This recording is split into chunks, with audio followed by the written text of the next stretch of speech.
नमस्कार दोस्तों, आप सभी का स्वागत है आपके अपने YouTube channel tea with Ravi पर। दोस्तों, कल हमने उत्तराखंड सामान्य ज्ञान का एक इम्पोर्टेंट टॉपिक अनुसूचित जाति एवं जनजाति को पढ़ा था। ये एक ऐसा टॉपिक है जिससे परीक्षा में प्रश्न अक्सर पूछ लिए ही जाते हैं। अगर आप कोई भी प्रीवियस ईयर पेपर उठाकर देखते हैं तो उसमें आपको यहाँ से एक ना एक प्रश्न जरूर देखने को मिल जाएगा। दोस्तों, हमारे राज्य में 5 जनजातियां निवास करती हैं और उन 5 जनजातियों में से हमने 3 जनजातियां कल वाली क्लास में पढ़नी थी। और दोस्तों, उत्तराखंड में जनजातियों के इतिहास के बारे में भी हमने पढ़ लिया था। आज हम जो 2 जनजातियां बची हैं, बोक्सा और दोस्तों राजी, उन्हें पढ़ने जा रहे हैं। और हम दोस्तों अपनी इस क्लास में जनजातियों से संबंधित इम्पोर्टेंट MCQ भी कर लेंगे। दोस्तों, हम ये अपनी क्लास उत्तराखंड परीक्षावाणी का नया एडिशन जो 16वां एडिशन आया है 2 मई 2025 को, उससे कर रहे हैं। ठीक है, तो चलिए शुरू कर लेते हैं आज के अपनी इस क्लास को। फ्रेंड्स, अगर आपने कल वाली क्लास नहीं देखी है तो उसे आप ज़रूर देख लीजिएगा, क्योंकि आप ये पूरा टॉपिक अच्छे से क्लियर करना चाहते हैं तो दोनों पार्ट को देखना जरूरी होगा। ठीक है, तो आज हम पढ़ेंगे सबसे पहले दोस्तों बोक्सा जनजाति के बारे में। तो बोक्सा या बुक्सा उत्तराखंड के तराई भाबर क्षेत्र में स्थित उधमसिंह नगर के बाजपुर, गदरपुर, काशीपुर, नैनीताल के रामनगर, पौड़ी, गढ़वाल के दुगड्डा तथा देहरादून के विकास नगर, डोईवाला एवं सहसपुर विकासखंड के लगभग 173 गांवों में निवास करते हैं। तो बोक्सा जनजाति के लोग देहरादून, उधमसिंह नगर, पौड़ी, गढ़वाल और नैनीताल जिलों में यह निवास करते हैं। ठीक है, और कितने गांव में, तो आपको बताना होगा 173 गांव में। ठीक है, उधमसिंह नगर के बाजपुर, काशीपुर, गदरपुर आदि स्थानों पर इनकी संख्या अधिक है। नैनीताल व उधमसिंह नगर जिलों के बोक्सा बहुल क्षेत्र को बुक्साण कहा जाता है। तो बोक्सा जनजाति के रहने वाले स्थान को, जहाँ पर बोक्सा जनजाति के लोग रहते हैं, उस स्थान को बुक्साण कहा जाता है। ठीक है, बोक्सा अपने को पवार राजपूत मानते हैं, जबकि कुछ विद्वान इन्हें मराठों द्वारा भगाए गए लोगों का वंशज मानते हैं। और कुछ दोस्तों चित्तौड़ पर मुगलों के आक्रमण के समय राजपूत स्त्रियां और उनके अनुचर भागकर यहाँ आए और उन्हीं का वंशज मानते हैं। ठीक है, बोक्सा सर्वप्रथम बनबसा चंपावत में 16वीं शताब्दी में आकर बसे थे। ये चीज़ आपको याद रखनी है कि सर्वप्रथम बोक्सा जनजाति के लोग कहाँ पर आकर बसे थे, तो बनबसा टनकपुर क्षेत्र में आकर बसे थे। ठीक है, और ये जो जिक्र मिलता है या फिर इस बात का जो पता चलता है तो वह अबुल फजल की पुस्तक आईने अकबरी से मिलता है। सदी भी आपको याद रखनी है कि 16वीं शताब्दी में यह आए थे। ठीक है, शारीरिक संरचना आपको याद नहीं रखनी है। ठीक है, ना ही दोस्तों इनकी भाषा याद रखनी है आपको कि इन लोगों की अपनी कोई विशिष्ट बोली नहीं है, बल्कि जिस क्षेत्र में निवास करते हैं वहीं की बोली बोलते हैं, जैसे भाबरी, कुमैया, रचवहसी। ठीक है, तो ये इनकी दोस्तों प्रमुख बोलियां हैं। परिधान की बात कर लें तो नॉर्मल दोस्तों परिधान है। आजकल दोस्तों सिंपल परिधान जो सभी लोग पहनते हैं वही ये पहनते हैं। ठीक है, बात करेंगे हम कि जनजातीय गौरव दिवस की। ये दोस्तों आपका इम्पोर्टेंट पॉइंट है कि जनजातीय गौरव दिवस भारत सरकार द्वारा 15 नवंबर 2021 को भारत की आज़ादी के 75 वर्ष पूरे होने तथा देश की आज़ादी में गौरव, वीरता तथा संस्कृति के संरक्षण में आदिवासियों के योगदान हेतु प्रतिवर्ष प्रसिद्ध आदिवासी स्वतंत्रता सेनानी बिरसा मुंडा के जन्म दिवस 15 नवंबर को जनजातीय गौरव दिवस मनाया जाता है। देखिए, इस पूरे टेबल में क्या बताया गया कि 15 नवंबर को हम जनजातीय गौरव दिवस मनाते हैं। 15 नवंबर को बिरसा मुंडा का जन्म हुआ था और ये दिवस जो मनाया जाता है तो 15 नवंबर 2021 से मनाया जाता है। 2021 में दोस्तों हमारी आज़ादी के 75 साल कंप्लीट हुए और बिरसा मुंडा का हमारी आज़ादी में एक अहम योगदान था, जिस कारण दोस्तों इनके सम्मान में जनजातीय गौरव दिवस मनाया जाता है। सामाजिक व्यवस्था की बात करें हम बुक्सा जनजाति के, तो सामान्य रूप से ये 5 गोत्रों या उपजातियों में विभक्त होते हैं। ठीक है, तो सीधा क्वेश्चन बनेगा कि बुक्सा जनजाति के लोग कितने गोत्रों में बटे होते हैं, तो 5 गोत्रों में बटे होते हैं। ठीक है, जिसमें पहला गोत्र है यदुवंशी, दूसरा पवार, तीसरा राजवंशी और चौथा है दोस्तों परतजा और 5वां है दोस्तों तनवार। ठीक है, तो ये 5 गोत्र हैं जो आपको याद रखने हैं। सीधा आपसे क्वेश्चन बनेगा कि यदुवंशी किस जनजाति का गोत्र है, तो आपको बताना होगा बुक्सा जनजाति का। देहरादून में कुछ संख्या में एक अलग प्रकार के मेहर बुक्सा भी पाए जाते हैं। तो मेहर बुक्सा लोग कहाँ पर रहते हैं, तो देहरादून में रहते हैं। गोत्र इनके समाज की व्यवहारिक मूलक सामाजिक इकाई है। एक गोत्र के लोग आपस में विवाह नहीं कर सकते। विवाह परिपक्व होने पर ही किया जाता है। ठीक है, जैसे दोस्तों जब आपकी उम्र हो जाएगी विवाह करने लायक तभी आपकी शादी की जाएगी। ठीक है, यद्यपि इनमें एक विवाह तथा बहु विवाह दोनों का प्रचलन है, लेकिन धीरे धीरे दोस्तों बहु विवाह प्रथा का प्रचलन खत्म होता जा रहा है। ठीक है, अब एक ही विवाह दोस्तों नॉर्मल सभी में होता है। इनमें ज़्यादातर संयुक्त और विस्तृत परिवार पाए जाते हैं, लेकिन कुछ केंद्रीय परिवार भी देखने को मिलते हैं। ठीक है, अब धीरे धीरे इनका झुकाव केंद्रीय परिवारों की ओर बढ़ता जा रहा है। ठीक है, परिवार इनमें पितृवंशीय और पितृसत्तात्मक होता है। ठीक है, देखिए 5 जनजातियों में सिर्फ थारू जनजाति में जो परिवार होता है तो वह मात्र सत्तात्मक होता है, बाकी चारों में दोस्तों पितृसत्तात्मक ही रहेगा। ठीक है, यद्यपि संपत्ति का हस्तांतरण पिता के पुत्र को होता है, लेकिन पुत्री को भी संपत्ति का उत्तराधिकारिणी माना जाता है। समाज में स्त्रियों की भी स्थिति उच्च मानी जाती है। बात कर लें इनके धर्म की, तो दोस्तों बुक्सा जनजाति का धर्म हिंदू धर्म होता है। ठीक है, ये लोग महादेव, काली, दुर्गा, लक्ष्मी, राम, कृष्ण तथा अपने स्थानीय देवी देवताओं जैसे खेड़ी देवी, सकरिया देवता, ज्वालपा देवी, हुलका देवी, चामुंडा देवी आदि की पूजा करते हैं। ठीक है, तो ये जो दोस्तों महादेव, काली, दुर्गा, लक्ष्मी, राम, कृष्ण ये आपको याद नहीं रखने, इनके स्थानीय देवी देवताओं को याद रखना है। जैसे खेड़ी देवी, साकरिया देवता, ज्वालपा देवी, हुलका देवी और चामुंडा देवी। ठीक है, काशीपुर की चामुंडा देवी इस क्षेत्र के बुक्साओं की सबसे बड़ी देवी मानी जाती हैं। जो चैती मेला लगता है तो वह दोस्तों आपका यहीं पर लगता है, और जो चामुंडा देवी हैं तो ये इनकी ही देवी मानी जाती हैं। ग्राम देवी जिसे खेड़ी देवी कहते हैं वह ग्राम देवता साकरिया की पूजा पवित्र स्नान पर की जाती है, जो गांव के बाहर होता है और जिसे थान कहा जाता है। ठीक है, मतलब जहां पर दोस्तों यह अपनी देवी देवताओं को स्नान कराते हैं, ठीक है, तो उसे थान कहा जाता है। ठीक है, ग्राम देवी व ग्राम देवता को वे वर्ष में 2 बार विशेष पूजा देते हैं। ठीक है, इनमें जादू टोना, टोकटे, भूत प्रेत व तंत्र मंत्र भी देखने को मिलता है।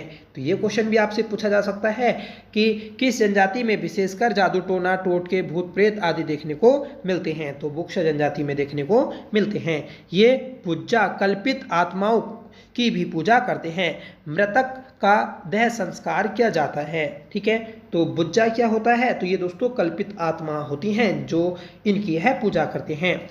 त्योहार, तो त्योहार जो होते हैं जैसे चैती, नोवी, होली, दीपावली, नवरात्रि आदि इनके प्रमुख त्योहार हैं। ठीक है, तो ये तो दोस्तों सभी में होते हैं। इसके अलावा आपको याद रखना है कि होंगड़, डलिया, गोटरे व मोरो ये इनके दोस्तों प्रमुख त्योहार हैं, और ये त्योहार काफ़ी बार पेपर में पूछ लिए गए हैं कि होगड़, डलिया, गोटरे ये क्या हैं, तो ये दोस्तों बुक्सा जनजाति के प्रमुख त्योहार हैं। अब बात कर लेते हैं दोस्तों इनकी अर्थव्यवस्था की। तो पहले इनका आर्थिक जीवन जंगली लकड़ी, शहद, फल, फूल, कंद, जंगली जानवरों के शिकार व मछली पर आधारित था, लेकिन अब दोस्तों यह कृषि, पशुपालन और दस्तकारी करते हैं, और दोस्तों यही इनके अब अर्थव्यवस्था है।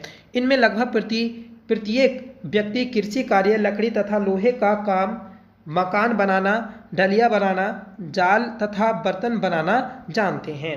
ठीक है, इनका मुख्य भोजन मछली और चावल होता है। ये दोस्तों थारुओं में भी था। ठीक है,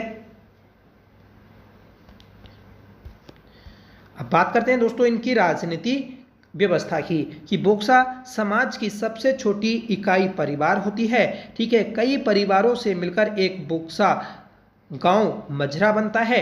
ठीक है, और गांव में छोटे मोटे विवादों के निपटारे के लिए ये समिति काम करती है, जिसका एक प्रधान होता है जो गांव के स्तर पर सर्वोच्च होता है। तो सीधा क्वेश्चन बनेगा कि किस जनजाति में गांव को मजरा कहा जाता है, तो बोक्सा जनजाति में कहा जाता है। कहीं कहीं इनमें 5 सदस्य एक बिरादरी पंचायत भी होती है। तो बिरादरी पंचायत किस में देखने को मिलती है, तो बोक्सा जनजाति में। ठीक है, देखिए, जो न्यायिक एवं कानून व्यवस्था बनाए रखने के लिए उत्तरदायी है, सबसे बड़े अधिकारी को तख्त कहा जाता है। और इस पंचायत के नीचे एक मुंसिफ, एक दरोगा और 2 सिपाही होते हैं। जो दोस्तों हमने बिरादरी पंचायत पीछे देखी, तो उसका जो अधिकारी होता है, मतलब सबसे बड़ा जो उसमें व्यक्ति होता है, तो उसे तख्त कहा जाता है। ठीक है, और तख्त के नीचे एक मुंसिफ, एक दरोगा और फिर दोस्तों 2 सिपाही होते हैं। इन सभी के अधिकार वंशागत होते हैं और इन्हें समाज में बड़े सम्मान से देखा जाता है। मतलब ये जो पद हैं दोस्तों, ये वंशानुगत होते हैं। अब धीरे धीरे इनकी यह पुरानी व्यवस्था लुप्त होती जा रही है। ठीक है, और नैनीताल व उधमसिंह नगर जिले में बोक्सा परिषद की भी स्थापना की गई है। तो ये भी क्वेश्चन आपसे बन सकता है कि बोक्सा परिषद कहाँ पर बनाई गई हैं, तो उधमसिंह नगर और नैनीताल में। तो ये पढ़ी दोस्तों हमने अपनी बोक्सा जनजाति। अब पढ़ेंगे राजी जनजाति को, जो कि हमारी सबसे छोटी जनजाति है। ठीक है, राजी मुख्यतः पिथौरागढ़ जनपद के धारचूला, कैनाली, छेना, डीडीहाट विकासखंड के 9 गांव में निवास करते हैं। ठीक है, तो ये 9 गांव भी आपके दे रखे हैं, ये आपको याद नहीं रखने, सिर्फ आपको ये 9 गांव याद रखने हैं कि ये 9 गांव में निवास करते हैं। ठीक है, चंपावत के एक गांव खीरद्वारी में कुछ संख्या में नैनीताल में निवास करते हैं। सन 2011 में इनकी कुल जनसंख्या 690 दर्ज की गई। ठीक है, विद्वानों का मत है कि प्राचीन काल में गंगा पठार में पूर्व से लेकर मध्य नेपाल तक के क्षेत्र में अग्निय वंशीय कोल किरात जातियों का निवास था। कालांतर में इन्हीं के वंशज राजी के नाम से जाने जाते हैं। ठीक है, तो कोल और किरातों के वंशज जो हैं, तो वह दोस्तों राजी जनजाति के लोग माने जाते हैं। ठीक है, और ये मुख्यतः दोस्तों हिंदू धर्म से ही जुड़े हैं। ठीक है, देखिए, और वर्ण क्रम में अपने को यह रजवार राजपूत भी मानते हैं और ये जंगलों में निवास करते हैं। ठीक है, तो याद रखिएगा कि कौन सी जनजाति जंगलों में निवास करती है, तो आपको बताना होगा राजी। ठीक है, इनको बनरोत, बनराउत, बनरावत और जंगलों के राजा आदि नामों से जाना जाता है। और ये जो है दोस्तों, ये काष्ठ कला मतलब लकड़ी के बर्तन बनाने, औजार बनाने और उससे दोस्तों विभिन्न प्रकार की वस्तु बनाने के लिए जाने जाते हैं। ठीक है, लेकिन राजी नाम इनमें सबसे ज़्यादा प्रचलित है। ठीक है, तो बनराउत, बनरावत, ठीक है, जंगलों के राजा, ये सभी इन्हीं के नाम हैं। ठीक है, एक टेबल है, इसे भी देख लेते हैं कि उत्तराखंड की राजी नामक जनजाति की कम होती जनसंख्या पर संसद की 33वीं संसदीय रिपोर्ट तथा राज्य की गैर सरकारी संस्था NGO अर्पण और उत्तराखंड हाईकोर्ट के नवीनतम वाद उत्तराखंड राज्य विधिक सेवा प्राधिकरण बनाम भारत संघ में चिंता व्यक्त की गई। रिपोर्ट में इनकी जनसंख्या वृद्धि एवं सामाजिक विकास हेतु प्रयास किए जा रहे हैं। ठीक है, तो याद रखिएगा, इम्पोर्टेंट है कि राज्य जनजाति की जनसंख्या कम होने की वजह से दोस्तों चिंता का विषय माना गया है और इस चीज़ को दूर करने के लिए या फिर इनकी जनसंख्या को बढ़ाने के लिए संसद में एक 33वीं संसदीय रिपोर्ट पेश की गई। ठीक है, एक गैर सरकारी संस्था है NGO अर्पण। ठीक है, और इसने दोस्तों यहाँ पर विशेष बल दिया है इनकी जनसंख्या को बढ़ाने का। ठीक है, शारीरिक गठन की बात कर लें तो ये दोस्तों कद में छोटे चपटे मुख वाले होते हैं। इनकी काठी मजबूत तथा होठ कुछ बाहर की ओर मुड़े हुए होते हैं, बाल घुमावदार होते हैं, शरीर का वर्ण सामान्य काला व कुछ कुछ पीलापन लिए होते हैं। तो ये चीज़ आपको याद नहीं रखनी। इनकी भाषा दोस्तों याद रखनी है कि इनकी भाषा जो होती है तो वह तिब्बत और सांस्कृतिक शब्दों की अधिकता वाली भाषा होती है। ठीक है, इनकी भाषा को मुंडा कहा जाता है। ठीक है, तो मुंडा बोली कौन सी जनजाति बोलती है? तो दोस्तों राज्य जनजाति बोलती है।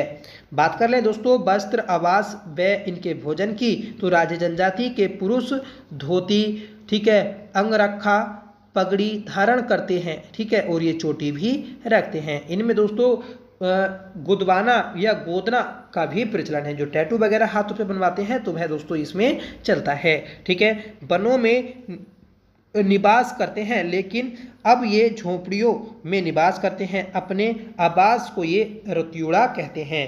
ठीक है, तो रतियुड़ा किस में कहा जाता है? तो राज्य जनजाति के घरों को कहा जाता है। ठीक है, जैसे दोस्तों हमने बुक्सा जनजाति के क्षेत्र को कहा था बुक्साण, तो ऐसे ही इनके घरों को या इनके आवासों को रतियुड़ा कहा जाता है।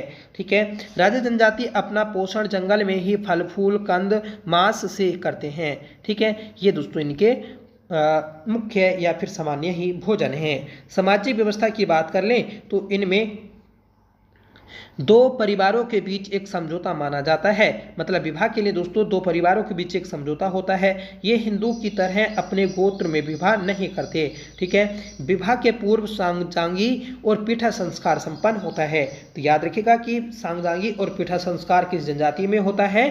तो राज्य जनजाति में होता है। बच्चों का विवाह प्राय कम आयु में कर दिया जाता है। पहले इनमें दोस्तों पलायन विवाह का प्रचलन था। तो पलायन विवाह किस जनजाति में देखने को मिलता है?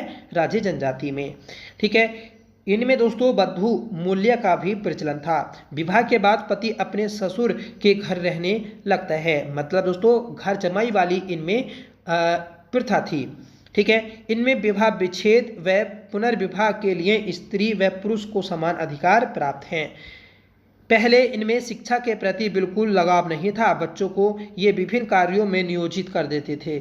अब धीरे धीरे दोस्तों यह शिक्षा के प्रति जागृत हो रहे हैं। इनके धर्म की बात कर लें तो दोस्तों इनका धर्म जो है तो वह आपका हिंदू धर्म है। ठीक है, इनके प्रमुख देवी देवताओं की बात करें तो पहाड़ की चोटी, नदी, तालाब और कुओं में रहते हैं। ये बागनाथ, मलेनाथ, गणनाथ, सेम और मल्लिकार्जुन, छुरमुल, नंदा देवी और देवी देवताओं को पूजते हैं। ठीक है, तो ये दोस्तों पहाड़ों की चोटियों को भी देवी देवता के रूप में पूजते हैं। ये आपसे पूछा जा सकता है। इनके मुख्य देवता हैं दोस्तों बागनाथ। ठीक है, इनमें जिस स्थान पर किसी की मृत्यु हो जाती है उस स्थान पर उसके बाद कोई नहीं रहता। मृतकों को गाड़ने व जलाने की दोनों परंपराएं देखने को मिलती हैं। ठीक है, रीति रिवाज की बात कर लें तो कर्क और मकर संक्रांति इनके दो प्रमुख त्योहार हैं। इन त्योहारों पर सभी परिवारों में पकवान आदि बनाए जाते हैं। विशेष अवसरों पर ये थड़िया जैसा गोले में होकर नृत्य करते हैं। थड़िया नृत्य किस में किया जाता है? तो राज्य जनजाति में किया जाता है, जो कि एक सर्किल बनाकर उसमें होता है, जिसे रिंग डांस भी कहते हैं। ठीक है, जौनसारी जनजाति के लोग 97% देहरादून जिले में रहते हैं। ठीक है, तो देखिए हमने पांचों जनजातियों को पढ़ा। अब कुछ दोस्तों महत्वपूर्ण पॉइंट हैं इन जनजातियों से संबंधित। ठीक है, तो जौनसारी जनजाति के लगभग 97% लोग देहरादून में निवास करते हैं और थारू जनजाति के लोग 98% उधम सिंह नगर में निवास करते हैं। बोक्सा जनजाति के लोग 58% नैनीताल व उधम सिंह नगर में निवास करते हैं और 32% देहरादून जिले और शेष पौड़ी जिले में निवास करते हैं। राज्य जनजाति के लोग 55% पिथौरागढ़ जिले में रहते हैं। जाड़ भोटियों की ही एक उपजाति है। ठीक है, तो याद रखिएगा कि जाड़ जो है तो यह भोटियों की ही एक उपजाति है, जो उत्तरकाशी जिले के सुदूर उत्तर में भागीरथी घाटी में रहते हैं। ठीक है, और ये दोस्तों जो जनक ताल है उत्तरकाशी में उसे पूजते हैं और ये अपने आप को जनक का वंशज मानते हैं। ठीक है, इनका प्रमुख जो गांव है तो वह जादूंग गांव है। ठीक है, इनके मूल गांव के पास ही जनकताल स्थित है। ये अपने को जनक का वंशज मानते हैं। तो ये बात मैंने आपको बताई। ठीक है, जाड़ में विघटित परिवार व्यवस्था पाई जाती है।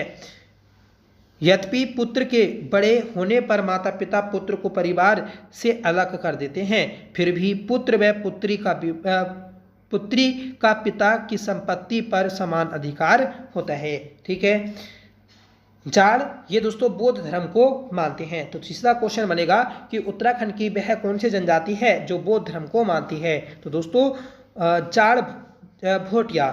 ठीक है,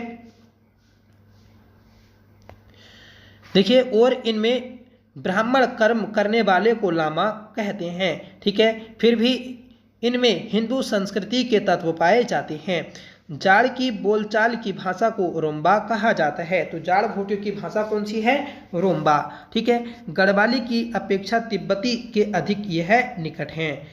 जाड़ भोटिया जाड़ पुरुष तिब्बतियों की तरह घुटनों तक का चोगा, जिसे बपकन, पजामा, हिमाचली टोपी व जूता पहनते हैं। ठीक है, जबकि स्त्रियां पाँव का चोगा, जिसे कोलक कहते हैं, कमर पर कपड़े का बंधन, जिसे केरक कहते हैं, और टोपी व जूते पहनते हैं।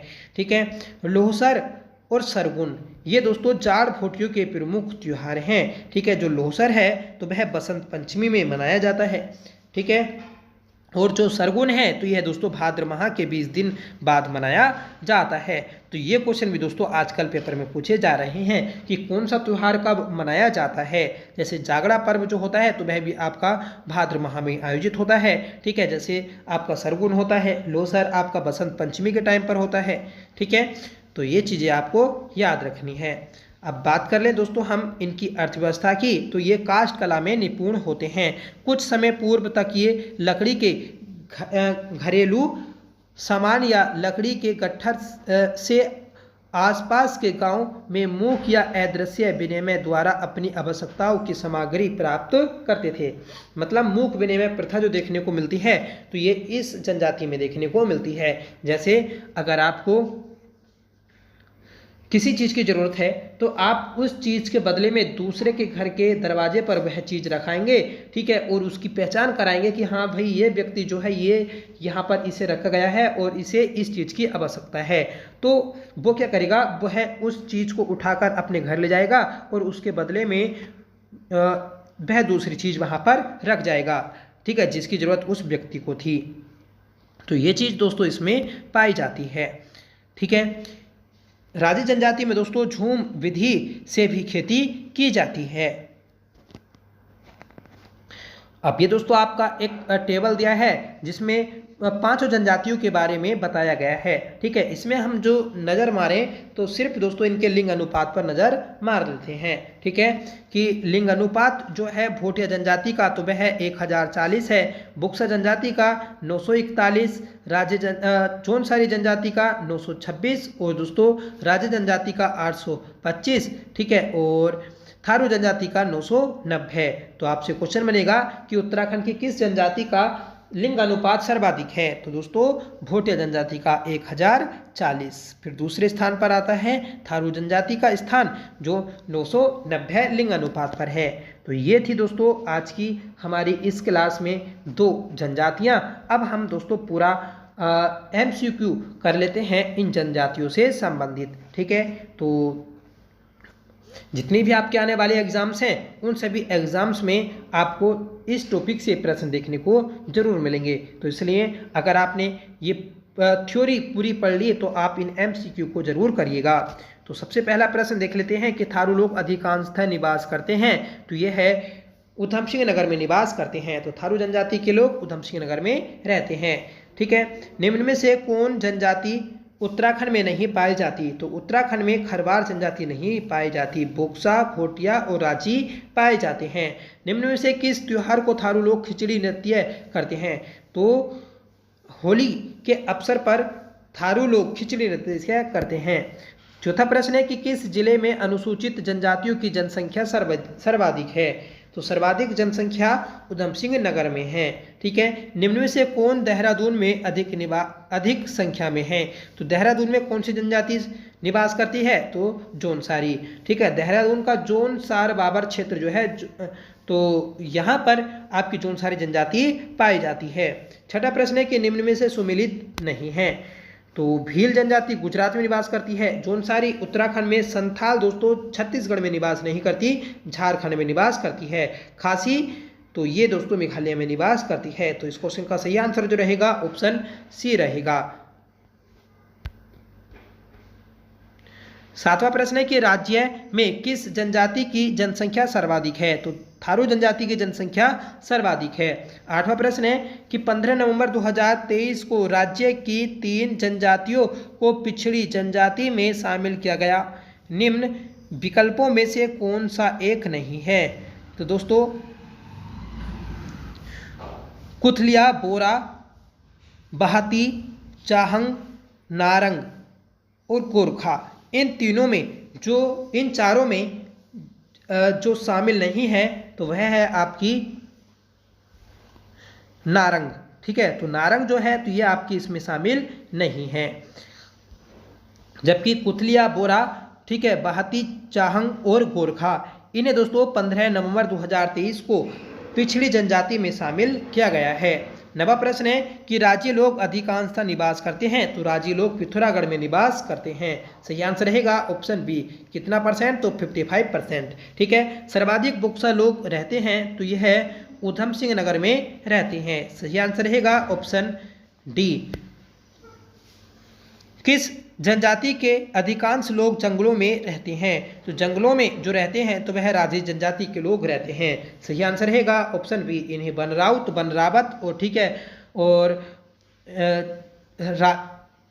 वनों का राजा भी कहा जाता है। ठीक है, बोक्सा बिरादरी पंचायत का सबसे बड़ा अधिकारी होता है, तो बोक्सा बिरादरी पंचायत का सबसे बड़ा अधिकारी होता है तख्त, तख्त के नीचे मुंसिफ, मुंसिफ के नीचे दरोगा, फिर दोस्तों 2 सिपाही होते हैं।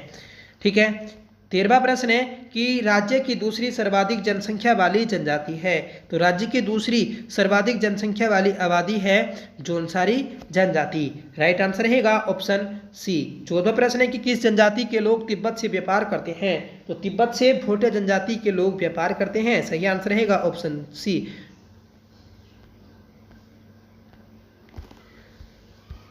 अगला प्रश्न है कि जौनसारी संगीत के जनक हैं, तो देखिए जौनसारी संगीत के जनक माने जाते हैं नंदलाल भारती। राइट आंसर रहेगा ऑप्शन बी। चीन युद्ध 1962 से पूर्व कौन जनजाति के लोग तिब्बत से व्यापार करते थे? तो भोटिया जनजाति के लोग व्यापार करते थे। किसके द्वारा ऋतु प्रवास किया जाता है? तो ऋतु प्रवास जो होता है तो वह आपका भोटिया जनजाति के द्वारा ही होता है। ठीक है, और महान हिमालय की जनजाति भी भोटिया जनजाति को कहा जाता है। ठीक है, कौन उत्तराखंड की जनजाति नहीं है? तो भोटिया, थारू, बुक्सा ये दोस्तों उत्तराखंड की हैं, जबकि जो नागड़ा जनजाति है तो यह उत्तराखंड की नहीं है। 19वां प्रश्न है कि खुमरी नामक राजनीतिक संस्था किस जनजाति में पाई जाती है? तो खुमरी नामक राजनीतिक संस्था ये जौनसारी में पाई जाती है। सही आंसर रहेगा ऑप्शन ए। राज्य की किस अनुसूचित जनजाति में सर्वाधिक लिंग अनुपात है? ठीक है, तो वह है आपका भोटिया जनजाति में। सही आंसर रहेगा ऑप्शन सी। और कितना है? तो 1040। सबसे कम जो है तो वह दोस्तों राजी जनजाति में है। नेक्स्ट क्वेश्चन है कि तुबेरा, बाजू और तिमली किस जनजाति के लोकगीत हैं? तो ये भोटिया जनजाति के लोकगीत हैं। सही आंसर रहेगा ऑप्शन डी। ठीक है, निम्न में से कौन जौनसारी गायक हैं? तो जौनसारी गायक जगतराम वर्मा, फकीर सिंह चौहान, नंदलाल भारती ये तीनों ही दोस्तों आपके जौनसारी गायक हैं। नेक्स्ट क्वेश्चन है कि बिस्सू, दियाई, नुड़ाई, जागड़ा, पंचाई व माघ त्योहार मनाया जाता है, तो ये सभी त्योहार जौनसारी जनजाति के द्वारा मनाया जाता है। ठीक है, तो याद रखिएगा आप, इंपॉर्टेंट है। कर्क और मर्क संक्रांति किनके 2 प्रमुख त्यौहार हैं? तो ये त्यौहार जो हैं ये आपके राजे जनजाति के प्रमुख त्यौहार हैं। राजे जनजाति के लोग दोस्तों देवी देवताओं के रूप में पहाड़ों को पूजते हैं। कौन पांडवों को देवता और कुंती को देवी के रूप में पूजते हैं? तो सही आंसर रहेगा ऑप्शन बी, जौनसारी जनजाति के लोग। महा हिमालय की सबसे अधिक जनसंख्या वाली जनजाति है, तो भोटिया जनजाति, ये दोस्तों महान हिमालय में रहती है, तो सही आंसर रहेगा ऑप्शन बी।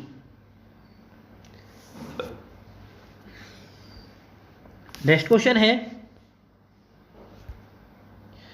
कि महाशिव निम्न में से किस जनजाति के देवता हैं? तो महासु देवता ये जौनसारी जनजाति के प्रमुख देवता हैं। सही आंसर रहेगा ऑप्शन ए। किस जनजाति के लोग अपने संबंधियों को स्वारा कहते हैं? तो सही आंसर है ऑप्शन ए, भोटिया। तो भोटिया जनजाति के लोग अपने सगे संबंधियों को स्वारा कहते हैं। अगला प्रश्न है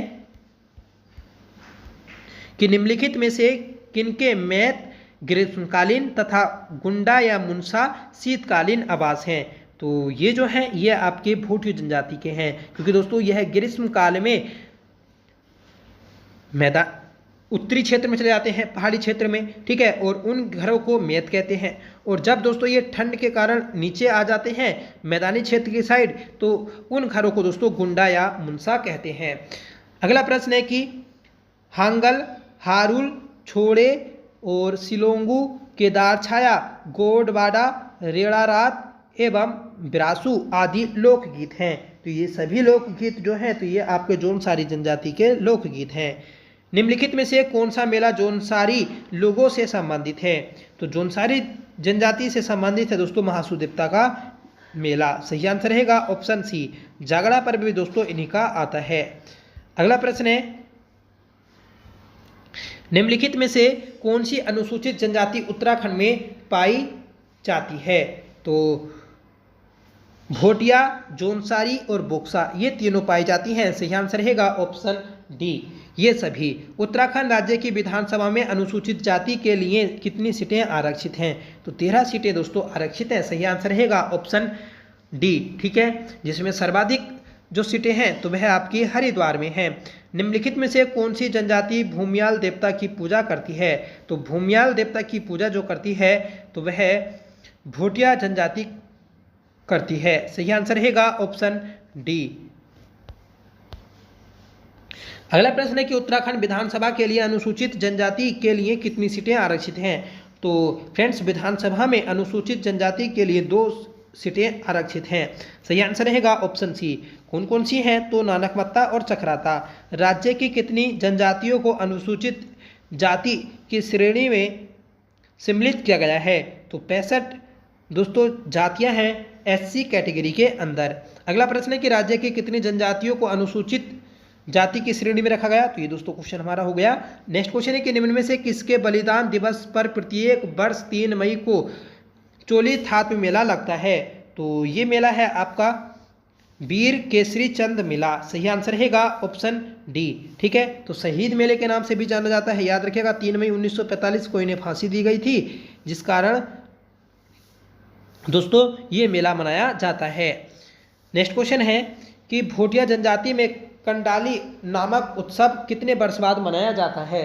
तो ये 12 वर्ष बाद मनाया जाता है। सही आंसर रहेगा ऑप्शन डी। निम्न में से रोम्बा किसकी भाषा है?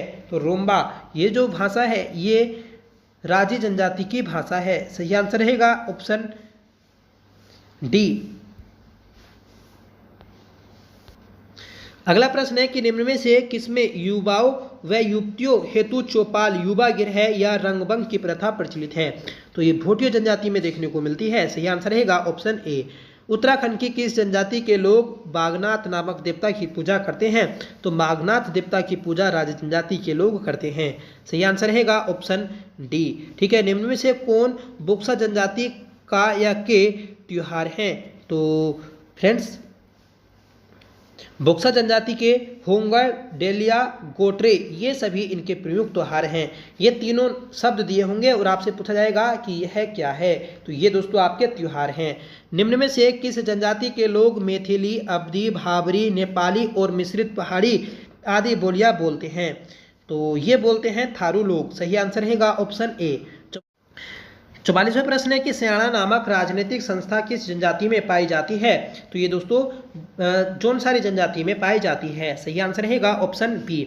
निम्न में से कौन उत्तराखंड में नहीं है? तो उत्तराखंड में दोस्तों भील जनजाति नहीं रहती, थारू, बुक्सा और जोनसारी रहती है। वीर केसरी रचना के रचनाकार व जोनसार के प्रथम कवि कौन हैं? तो जोनसार के प्रथम कवि हैं पंडित शिवराम। सही आंसर रहेगा ऑप्शन बी। ठीक है, तो प्रसिद्ध पुस्तक है वीर केसरी। तो इस पुस्तक के लेखक कौन हैं? पंडित शिवराम, जो कि जोनसार के प्रथम कवि हैं। नेक्स्ट क्वेश्चन है कि जोनसारी लोगों में राजनीतिक जागरूकता का जनक किसे माना जाता है? तो जोनसारी जनजाति में राजनीतिक जागरूकता का जनक जो माना जाता है तो वह आपका गुलाब सिंह को माना जाता है। सही आंसर रहेगा ऑप्शन डी।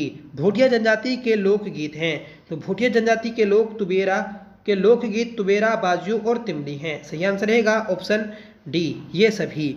मोड़ मेला आयोजित होता है। तो मोड़ मेला दोस्तों जोनसार क्षेत्र में आयोजित होता है। सही आंसर है ऑप्शन सी। अगला प्रश्न है कि 1962 के चीन युद्ध से पूर्व किस जनजाति के लोग तिब्बत से व्यापार करते थे? तो भोटे जनजाति के लोग व्यापार करते थे। सही आंसर रहेगा ऑप्शन सी। अगला प्रश्न है कि सोका समुदाय को किस एक अन्य नाम से जाना जाता है? तो सोका समुदाय को दोस्तों भोटिया के नाम से जाना जाता है। सही आंसर रहेगा ऑप्शन ए। ठीक है, तो भोटियों की ही उपजाति है सोका। थारू जनजाति के लोग स्वयं को वंशज मानते हैं। तो यह महाराणा प्रताप का वंशज मानते हैं। सही आंसर रहेगा ऑप्शन डी। नेक्स्ट क्वेश्चन है कि जाड़ उत्तराखंड के किस जनजाति की एक उपजाति है? तो जाड़ भोटिया हम दोस्तों बोलते भी हैं। तो जाड़ जो है यह उत्तराखंड की एक उपजाति है। अगला प्रश्न है कि 2011 की जनगणना के अनुसार उत्तराखंड में किस जनजाति की जनसंख्या सर्वाधिक थी? तो थारू जनजाति की जनसंख्या सर्वाधिक थी। अगला प्रश्न है उत्तराखंड के निम्न में से किस जनपद में सर्वाधिक जनजातीय जनसंख्या निवास करती है? देखिए ऊपर जो क्वेश्चन था कि 2011 की जनगणना के अनुसार उत्तराखंड में स्थित जनजाति की जनसंख्या सर्वाधिक है, तो थारू हुआ। ठीक है, अगला क्वेश्चन है कि सर्वाधिक जनसंख्या निवास करती है, तो वह आपकी उधम सिंह नगर में निवास करती है। सही आंसर रहेगा ऑप्शन ए। 56वां प्रश्न है कि निम्न में से कौन सी विधानसभा सीट उत्तराखंड में अनुसूचित जनजातियों के लिए आरक्षित है? तो नानकमत्ता दोस्तों आरक्षित है। सही आंसर रहेगा ऑप्शन सी। नेक्स्ट क्वेश्चन है कि निम्नलिखित में से कौन सी एक रस्म थारू जनजाति में विवाह परंपरा नहीं है? तो ये परंपरा जो है दोस्तों आपकी चाला नहीं है। ठीक है, सही आंसर रहेगा ऑप्शन सी। नेक्स्ट क्वेश्चन है कि लोसर पर्व का संबंध उत्तराखंड की किस जनजाति से है? तो लोसर पर्व ये जो मनाते हैं तो ये है आपके जाड़ भोटिया बनाते हैं। सही आंसर रहेगा ऑप्शन ए। नेक्स्ट क्वेश्चन है कि निम्नलिखित में से कौन सी जनजाति उत्तराखंड से संबंधित नहीं है? तो उत्तराखंड में दोस्तों गद्दी जनजाति नहीं पाई जाती। तो सही आंसर रहेगा ऑप्शन डी। थारू, भोटिया और राजी पाए जाते हैं। ठीक है, तो ये थी दोस्तों आज की हमारी क्लास, जिसमें हमने 2 जनजातियों को पढ़ा और MCQ भी कर लिए हैं। 2025 में जो नया मॉडल आया है परीक्षावाणी का, उस मॉडल से ही दोस्तों हमने इसे किया है।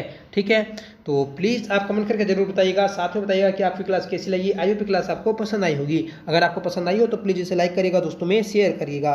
ठीक है, तो चलिए मिलते हैं नेक्स्ट वीडियो के साथ। तब तक के लिए bye. Thank you so much for watching. जय हिंद।